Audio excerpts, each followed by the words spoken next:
नमस्कार आदरणीय दर्शकवृन्द, कार्यक्रम द टक सोमा यहाँहरूलाई हार्दिक स्वागत गर्न चाहन्छु। म नारायण तिवारी। कार्यक्रम द टक सोमा हामी समसामयिक विषयहरूमा, जनताका आम चासो, चिन्ता र सरकारका मुद्दाहरूमा, राष्ट्रिय राजनीतिका अनि समाजका विभिन्न एजेन्डाहरूमा केन्द्रित रहेर कुरा गर्छौँ।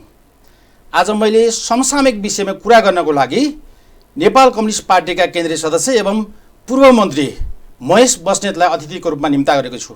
आउनुहोस् आजको कार्यक्रम सुरुवात गरौँ। स्वागत छ महेशजी। हजुर, धन्यवाद। तपाईँको यो अपहरण काण्ड त त्यत्तिकै डिसमिस भयो, खुसी हुनुहुन्छ होला होइन अहिले? अब अपहरण भनिएको काण्ड, किनभने त्यो उहाँहरूले उजुरी दिनुभयो, उजुरी दर्ता हुने कुनै आधारहरू थिएनन्। बढी त्यसलाई राजनीतिक ढङ्गले प्रचार गरिसके पछाडि सरकारी वकिलले त्यसलाई दर्ताको प्रक्रिया अगाडि बढाएर प्रहरीले टिम बनाएर अनुसन्धान गरिसके पछाडि सबै कुरा राजी खुसी र हाँसी खुसीका साथ राजनीतिक हिसाबले नै भएको भन्ने कुराको निष्कर्ष जब प्रहरीले निकाल्यो, त्यस पछाडि डाक्टर सुरेन्द्रजीलाई पनि प्रहरीले बोलाएर सोध्ने काम गर्यो। अब हामीसँग पनि कतिपय सूचनाहरू लिने काम गर्यो।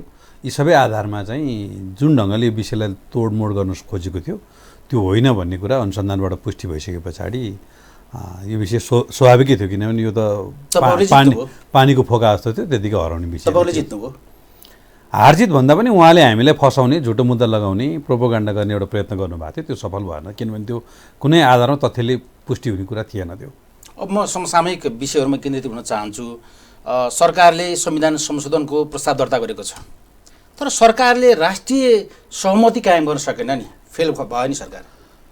अब संविधान संशोधनको प्रस्ताव चाहिँ कुन प्रसङ्गबाट निस्क्यो भन्ने कुरामा अलिकति जानुपर्छ। विशेष गरेर सुगौली सन्धि पछाडि 1816मा जुन एउटा सम्झौता भयो नेपाल सरकार र त्यतिखेर भारतलाई कोलोनी बनाइरहेको शक्ति बिचमा, र त्यो दौरानमा चाहिँ अहिले जुन विवाद सिर्जना गर्न खोजिएको छ, कालापानी, लिपुलेक र लिम्पियाधुरा, त्यो चाहिँ नि काली नदीको पूर्वपट्टिको भाग हो र त्यो नेपालको भूभाग हो भन्ने कुरा सुगौली सन्धिले स्पष्ट रूपमा त्यसको व्याख्या गरेको छ। तर पछाडि लामो समय सत्ता स्वार्थमा रहेका विविध व्यक्तित्वहरू, नेतृत्वहरूले भारतले सहज ढङ्गले त्यसलाई कब्जा गर्दाखेरि प्रश्न नउठेको स्थिति बन्यो। जब भारतले आफ्नै ढङ्गले नक्सा प्रकाशित गर्यो, त्यहाँ बाटो निर्माण गर्यो र त्यसको उद्घाटन चाहिँ रक्षा मन्त्रीज्यूबाट भइसके पछाडि नेपालमा यसको निकै ठुलो चर्चा भयो। भारतले नक्सा निकाल्दा साथ नै नेपाल सरकार र परराष्ट्र मन्त्रालयले एउटा डिप्लोमेटिक नोट जारी गर्यो। त्यस पछाडि त्यो भूभागमाथिको नेपालले आफ्नो दाबी सशक्त ढङ्गले प्रस्तुत गर्यो र यसलाई वार्ताको माध्यमबाट टुङ्ग्याउने भन्ने ढङ्गले एउटा कूटनीतिक पहल कदमी हुँदाहुँदै भारतले त्यसको चाहिँ बाटोको उद्घाटन गरिदियो। त्यस पछाडि नेपालमा आम जनताको बिचमा, आम राष्ट्रवादी अथवा चाहिँ देशभक्त भनौँ, नागरिकहरूको बिचमा चाहिँ निकै ठुलो चाहिँ एउटा यसले विद्रोहको स्थिति ल्याएर चाहे नेता, चाहे कलाकार, चाहे बुद्धिजीवी, चाहे भूगोलविदहरू सबै यसको चाहिँ नि नेपाललाई भारतले गरेको थिचोमिचोको विरुद्ध उभिने स्थिति बन्यो र भारतीय मिडियाहरू निकै उच्चृङ्खल ढङ्गले यसका विरुद्ध प्रस्तुत भए। चाहे मनिषा कोइरालाको विरुद्धको चाहिँ उनीहरूको अभियान भन्नुहोस्, चाहे विविध ढङ्गले भइसके पछाडि नेपाल सरकारले अहिले संविधानको अनुसूची 3मा विशेष गरेर नेपालको नक्साको बारेमा जुन व्याख्या गरिएको थियो र त्यो संविधान बनिसके पछाडि नयाँ भूभाग हाम्रो आउँछ भन्ने परिकल्पना संविधानले नगरेको सन्दर्भमा जुन यो 3टा भूभागलाई समेटेर नेपालको एउटा चुच्चो नक्सा बनाउने एउटा स्थिति बनेर त्यसलाई सम्बोधन गर्ने सन्दर्भमा संविधान संशोधन प्रस्ताव आयो। र संविधानको संशोधनको प्रस्ताव आइसके पछाडि मलाई के लाग्दैन भने यसमा एक खालको राष्ट्रिय सहमति बनेको छ र प्रधानमन्त्री स्वयंले सर्वदलीय बैठक बसेर यसलाई टुङ्गाइसके पछाडि यसलाई चाहिँ सहमति भएन, छलफल भएन भन्ने कुरा मलाई चाहिँ लाग्दैन। र जहाँसम्म संविधान संशोधनको प्रस्तावलाई खाउँ भने दिनभरिको शिकार, नखाउँ भने कान्छाबाको अनुहार भन्ने ढङ्गले मधेसवादी दल लगायतका कङ्ग्रेसले पनि त्यसलाई प्रस्ताव गर्ने कुरा भित्री मनदेखि नै चाहिँ प्रस्ताव गर्ने भन्दा पनि अन्य खालका एजेन्डाहरूलाई पनि उजागर गर्ने र विषयवस्तुलाई अलिकति गिजो लिएर मात्रै समर्थन गर्ने खालको जुन एउटा स्थिति बनेको छ, मलाई लाग्छ राजनीतिमा यो खालको स्टाइलले नगएको भए हुन्थ्यो होला। उहाँहरूले अहिले संविधानको संशोधनको प्रस्तावलाई सर्वसम्मत ढङ्गले पास गर्ने, त्यस पछाडि कतिपय एजेन्डाहरू उहाँहरूका संविधान संशोधनसित सम्बन्धित थियो भने कङ्ग्रेसको त थियो भन्ने मलाई लाग्दैन, किनभने 2 पटक संविधान सभाको निर्वाचन बनाएर गरेर संविधान निर्माण गर्ने दौरानमा कङ्ग्रेसले त्यो तहको गम्भीर खालका असहमतिहरू राखेको थिएन। जहाँसम्म मधेसवादी दलहरूका सन्दर्भमा नागरिकता मेरो भनाइ चाहिँ अहिलेको अवस्था हेर्दाखेरि त राष्ट्रिय सहमति बन्ने सम्भावना त छैन, किनभने प्रतिपक्ष दलले मधेसवादी दलले आफ्नो प्रस्तावहरू दर्ता गरेका छन्। होइन, राष्ट्रिय सहमति चाहिँ यो यसमा त बनिसकेको जस्तो लाग्छ, किनभने अब संविधान संशोधन प्रस्ताव सदनमा प्रस्तुत भएको छ, त्यसले एउटा म्याच्युरिटी प्राप्त गर्नको लिने समय अवधि सकिँदैछ, त्यसलाई चाहिँ सदनमा प्रस्तुत हुन्छ। त्यतिखेर मलाई लाग्छ कङ्ग्रेसले त समर्थन गर्ने निर्णय नै गरिसकेको छ फर्मल्ली, र मधेसवादी दलहरूले पनि घुमाएर समर्थन गर्नुभएको छ। घुमाएर समर्थन भनेको चाहिँ के हो भने हामी समर्थनमा हुन्छ पनि भन्दैनौँ, हामी हुँदैन पनि भन्दैनौँ भन्नुको मतलब त्यो घुमाएर उहाँहरूको समर्थन भएको छ। अब मात्रै सवाल के हो भने पशुपतिको जात्रा सिद्राको व्यापार भने जस्तो यही मौकामा आफ्ना एजेन्डाहरू पनि लैजाउँ, सके पास गरौँला। यदि सकेन भने पनि मधेसको राजनीतिमा भोलि चुनावमा फेरि जाँदाखेरि हाम्रा जुन एजेन्डा सकिँदैछन्, 2 नम्बर प्रदेशमा सरकार बनाएर उहाँले खेलेको भूमिका अथवा राष्ट्रिय राजनीति उहाँले निर्वाह गरेका आदि इत्यादि भूमिका कारणले मधेसमा उहाँहरूको हिजोको जुन एउटा प्रभाव थियो त्यो क्रमशः घट्दो छ, र मधेसका आम जनसमुदायले उठाउनुभएका धेरै प्रश्नहरूको उत्तर उहाँसँग नभएको सन्दर्भमा यो एउटा चाहिँ गतिलो एजेन्डाको रूपमा स्थापित गर्न सकिन्छ भनेर उहाँले संविधान भनेपछि देशलाई भन्दा पनि मधेसलाई आफ्नो स्वार्थ आफ्नो दललाई केन्द्रमा राखे। अब मधेसलाई राखे भन्दा पनि उहाँहरूको प्रभाव मधेसमा छ, र मधेसमा उहाँहरूले विविध ढङ्गले भ्रम दिनुभएको छ। विशेष गरेर नागरिकताका सन्दर्भमा उहाँले केही भ्रम दिनुभएको छ। मधेसको भूगोलका सन्दर्भमा विशेष गरेर राज्य पुनर्संरचनामा हामी सङ्घीय संरचना गइरहँदा प्रादेशिक ढाँचामा गइरहँदाखेरि चाहिँ सिङ्गो मधेसलाई एउटा प्रदेश बनाउनुपर्छ भन्ने ढङ्गले पनि उहाँहरूका अभियानहरू आएका थिए, र निर्वाचन क्षेत्रलाई भूगोल र जनसङ्ख्याको आधारमा विभाजन गर्ने ढङ्गले जुन हामीले एउटा सहमति गरेका थियौँ त्यो कुरामा चाहिँ उहाँहरूले जनसङ्ख्याको आधारमा मात्रै गर्नुपर्छ, भूगोललाई मान्यता दिनु हुँदैन भन्ने उहाँहरूको कुरा थियो। पछि सहमतिमा भूगोल र जनसङ्ख्यालाई नै समावेश गर्यो, किनभने हाम्रो धेरै जनसङ्ख्या मधेसमा र सहरमा छ। त्यसो भइरहँदा हाम्रो उच्च पहाडी क्षेत्रहरू र हाम्रो मधेसका क्षेत्रहरू कोल्याप्स हुने स्थिति हुन्छ। कर्णालीमा 5 वटा जिल्ला छ, त्यहाँ चाहिँ 5 वटा निर्वाचन क्षेत्र पनि नदिने, सिङ्गो कर्णालीको एउटा क्षेत्र हुने उहाँहरूको प्रस्ताव अनुसार। अनि बाँके बर्दिया अथवा चाहिँ नि धनुषा महोत्तरी जस्ता क्षेत्रमा चाहिँ 5 वटा 7 वटा क्षेत्र हुने, यो मोडलमा जाँदाखेरि चाहिँ सिङ्गो एउटा भूगोल कोल्याप्स हुने स्थिति हुन्छ। त्यसमा मधेसवादी दलहरूको तपाईँले कुरा गरिरहँदाखेरि उनीहरूको इन्ट्रेस्ट चाहिँ देश बचाउने भन्दा पनि मधेसमा आफ्नो राजनीतिक भविष्य सुरक्षित गर्नमा मात्रै उहाँको ध्यान छ। होइन, उहाँहरूको त्यो स्वाभाविकै पनि होला, किनभने जहाँ आफ्नो जनताको प्रभाव छ त्यही क्षेत्रलाई बचाउन खोज्नु उहाँहरूको स्वाभाविक दायित्व हो। किनभने यस्तो राष्ट्रिय मुद्दामा उहाँहरूले त एकमतले साथ दिनुपर्ने, जसरी प्रतिपक्ष दलले दिइरहेछ, यो त राष्ट्रको सवाल हो नि। उहाँले दलीय एजेन्डा किन बोकेर हो? मैले त्यही कुरा भने संविधान संशोधनका सन्दर्भमा उहाँले सर्वसम्मत ढङ्गले यसलाई पास गर्ने र नयाँ एजेन्डाको बारेमा सरकारसँग प्रस्ताव राखेर वार्ताको माध्यमबाट गएको भए राम्रो हुन्थ्यो, किनभने आज उहाँहरूको गणितीय हैसियत संविधान निर्माण गर्न सक्ने हैसियत त बिल्कुल हुँदै होइन, त्यो आज कुनै पार्टीसँग पनि छैन। र उहाँहरूले त्यही मधेसमा आफ्नो गिर्दो अलोकप्रियता र हिजो उठाएका धेरै एजेन्डाहरू जो चाहिँ नि वस्तुपूरक भन्दा पनि अतिवादी एजेन्डाहरू थिए, ती अतिवादी एजेन्डाहरूलाई चाहिँ पुनः पुष्टाइ गर्नको लागि भोलि जनताको बिचमा जाने आधार तयार गर्नको लागि पशुपतिको जात्रा सिद्राको व्यापारको मोडलमा चाहिँ उहाँहरू जानु खोज्नुभएको जस्तो लाग्छ। होइन, उहाँहरूको दलिल के छ भने संविधान संशोधन त पटक पटक गर्ने विषय होइन। यो सवालमा हामी अरू हाम्रा चाहिँ मधेसका जुन असन्तुष्टि छन्, जनजातिका जुन असन्तुष्टिहरू छन्, सबैलाई समेटेर प्याकेजमै हल गरौँ भन्ने कुरा त नराम्रो त होइन नि। होइन, उहाँहरूले उठाउनु भएको कुरा स्वाभाविकै हो। हाम्रो संविधानले संविधान संशोधन चाहिँ एकचोटि गरेपछि अरूचोटि गर्नको लागि यति निश्चित समय सीमा चाहिन्छ भन्ने कुरा तोकेको छैन, त्यो चाहिँ हामी गर्न सक्छौँ नै। तर सवाल के हो भन्दाखेरि संविधान संशोधन जस्तो गम्भीर मुद्दालाई चाहिँ धेरै बहस गर्नुपर्छ, धेरै छलफल गर्नुपर्छ, र ती एजेन्डाहरूमा चाहिँ सबैको एउटा चाहिँ साझा सहमति बनाएर मात्रै अगाडि बढ्नुपर्छ। किनभने संविधानलाई सर्वस्वीकार्य बनाउने कुरा चाहिँ लोकतन्त्रको एउटा विशेषता हो। तर सर्वस्वीकार्य बनाउने नाउँमा कतिपय भावनात्मक एजेन्डाहरू, कतिपय अतिवादी एजेन्डाहरूमा चाहिँ सिङ्गो मुलुक फस्ने खतरा पनि हुनसक्छ। भनेपछि मधेसवादी दलहरूले ल्याएको संविधान संशोधनको मुद्दाहरूमा अतिवादी एजेन्डाहरू छन्। होइन, पछिल्लो उहाँहरूले ल्याउनु भएको एजेन्डा त मैले डिटेलमा अध्ययन गर्न पाएको छैन, तर जब पहिलादेखि नै उहाँले उठाउनु भएको एजेन्डाहरू देखिन्छ नि त।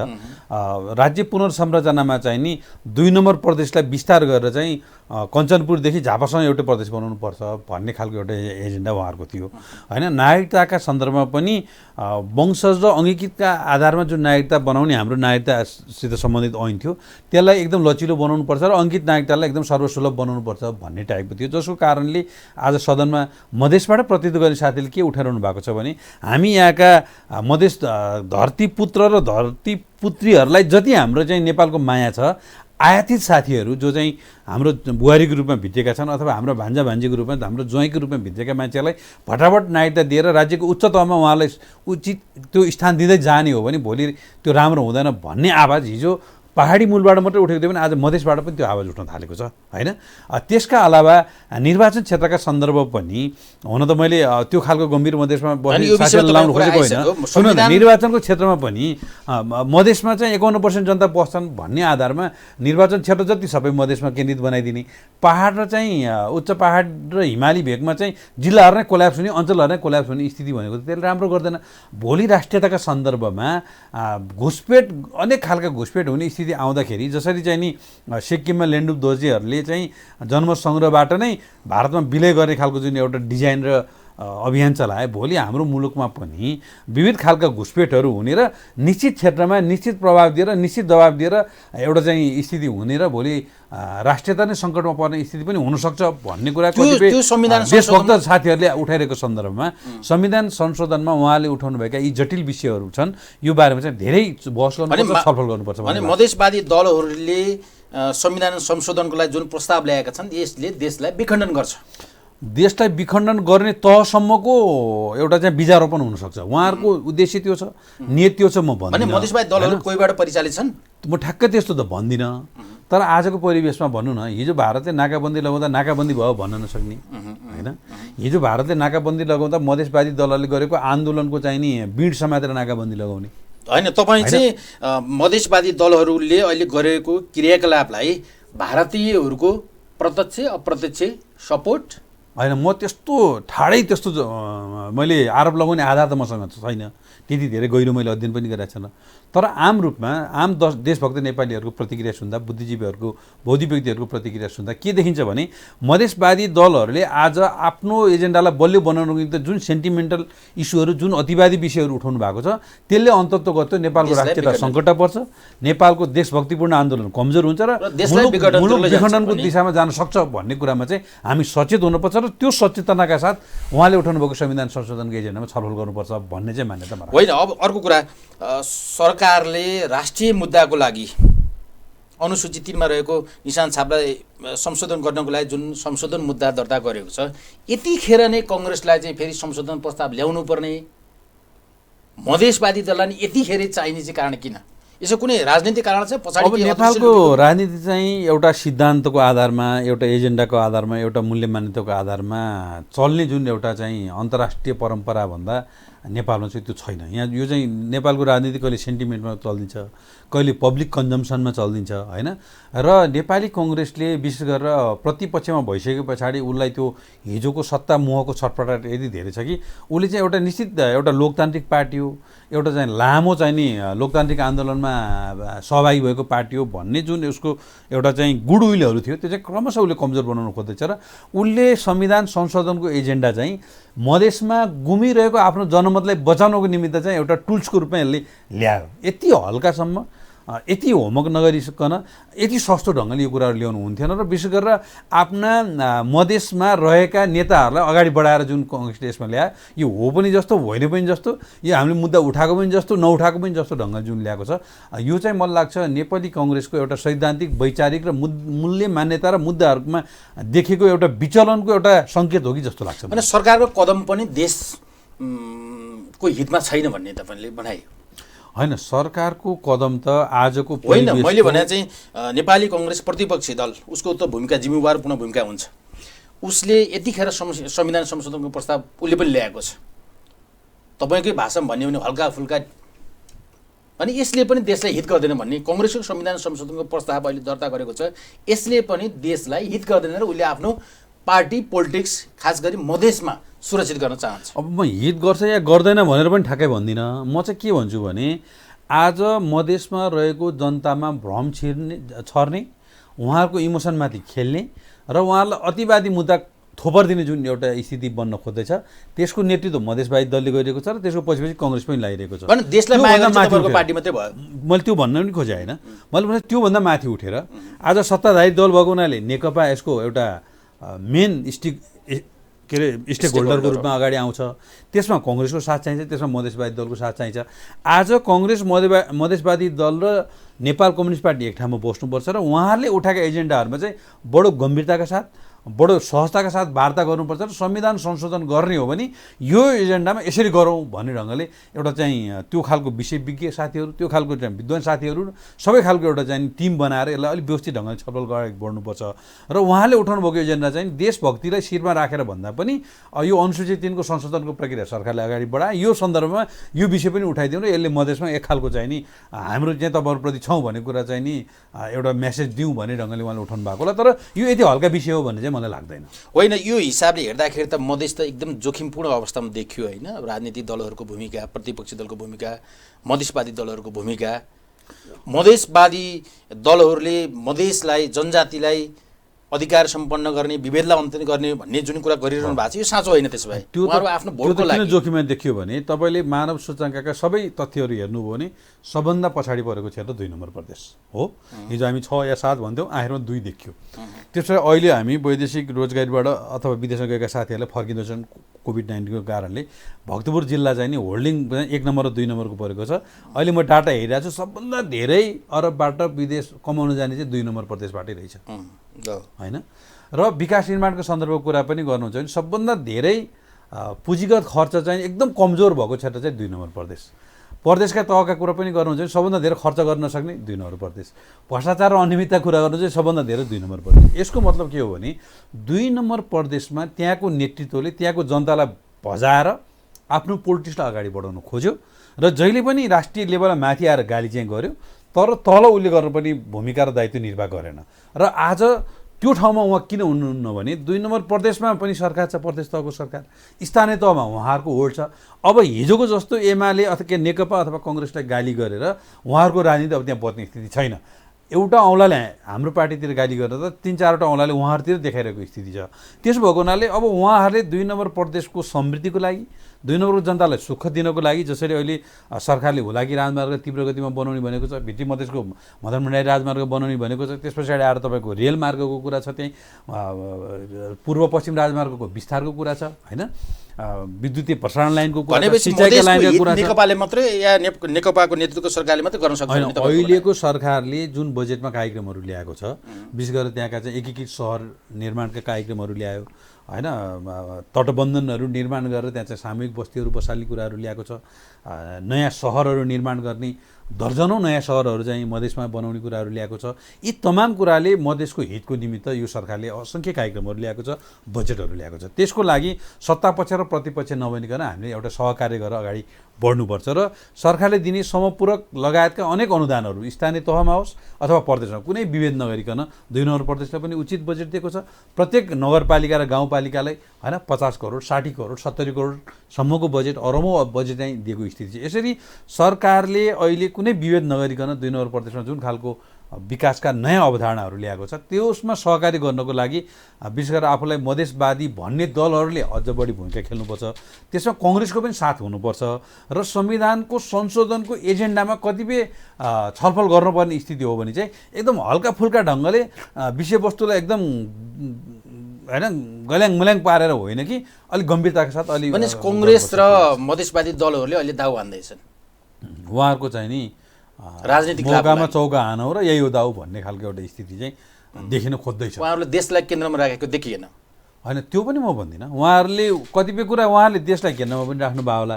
अब मधेसबाट चाहिँ प्रश्न देखियो होइन, मधेसकै भूगोलमा बसेका कारणले त्यहाँका जनताले उठाएका कुराहरूलाई उहाँले सम्बोधन पनि गर्न खोज्नु भएको होला। तर त्यसको दीर्घकालीन प्रभाव के पर्छ, दीर्घकालीन असर के पर्छ भन्ने पाटोमा जति गम्भीरताका साथ उहाँहरूमा अध्ययन हुनुपर्ने, जति गहिराइका साथ यो विषयलाई उठाउनु पर्ने त्यो देखिएन। त्यसको हुनाले यसलाई अझ छलफल गर्नुपर्छ भन्ने लाग्छ मलाई चाहिँ। अनि तपाईँको पार्टी र तपाईँको पार्टीको नेतृत्वको वर्तमान सरकार मधेसका मुद्दा, जनजातिका मुद्दा सम्बोधन गर्न किन तयार नभएको? तपाईँहरू सुन्नै चाहनुहुन्न भन्छन्। अब संविधान असन्तुष्टिले त सम्बोधन गर्नु पर्यो नि। संविधान निर्माण भइसके पछाडि सैद्धान्तिक रूपमा हामीले आत्मसात गरेको कुरा के हो भने नेपालको राजनीतिमा हक अधिकार प्राप्तिका चरणका आन्दोलनहरू सकिए र नेपालको राजनीतिमा हामीले हक अधिकार प्राप्तिका निम्ति प्राप्त गरेका उपलब्धिहरूलाई संरक्षण गर्ने, रक्षा गर्ने र विकास गर्ने र समृद्ध नेपाल र सुखी नेपाल निर्माण गर्ने अभियानमा हामी अब जानुपर्छ भन्ने चाहिँ संविधान निर्माण पछाडिको अहिलेको सरकारको एउटा चाहिँ मूलभूत दायित्व हो। यो सरकारको एउटा चाहिँ मुख्य कार्यभार त्यो भन्ने निष्कर्षमा हामी पुगिसके पछाडि भनेपछि अधिकारका कुराहरू तपाईँहरूले सबै दिनुभएको छ, पर्याप्त दिनुभएको छ। हामीले दिएको भन्दा पनि नेपाली जनताको बलिदानीपूर्ण सङ्घर्षबाट हामीले प्राप्त गरेका उपलब्धिहरूमा मूलत पछाडि परेको वर्ग, समुदाय, दलित लगायतका सबैले अधिकारहरू प्राप्त गरे। तर के भयो, समाजमा त्यो कार्यान्वयन भएन। जस्तो तपाईँ भन्नु न, अहिले चाहिँ नि के अरे जाजरकोट र रुकुमको घटना पनि त कानुनको अभाव अथवा अधिकारको अभाव त होइन नि, हाम्रो चेतनाको अभाव, हाम्रो संस्कारको अभावले त्यो घटना घट्यो।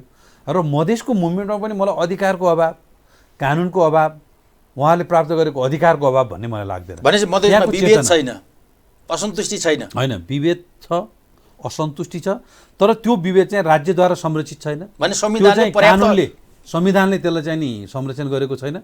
संविधान, कानुन र राज्य विभेद गर्ने मोडमा छैन।